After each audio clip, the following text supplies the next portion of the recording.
help people understand just how much impact the president and the White House can have on the war in Ukraine right now?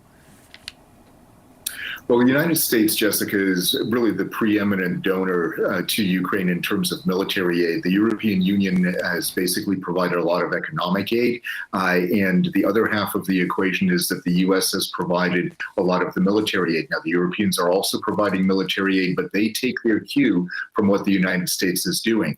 And if U.S. aid were to dry up for Ukraine, there is really no way that Europe could get up to the same level that the United States had in terms of aid donations to the Ukrainians, in terms of weapons, in terms of munitions, all of those things. And that becomes a critical element here, because if that aid dries up, then it becomes really hard for the Ukrainians to maintain the fight against the Russians.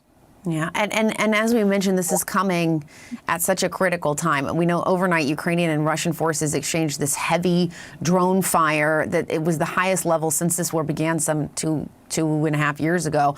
And Moscow had to temporarily stop operations at several airports in the city. What does this tell you about this particular moment in this war?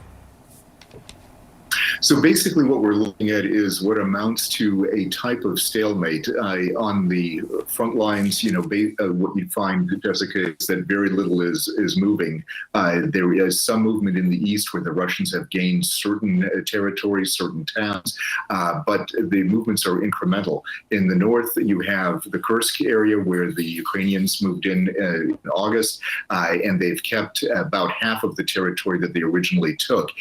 So the Ukrainians are basically trying to move things in a somewhat asymmetric fashion by using drone warfare against the Russians in Moscow, as you mentioned. But the other part of it, though, is that the Russians are responding to that, and in some cases initiating the drone warfare, and it's going into key areas like the port of Odessa, Kharkiv, the second city, and of course Kyiv, the capital. So there are many elements here, but the basic premise is that the war is in essence in a holding pattern right now, and neither side is prevailing over the other.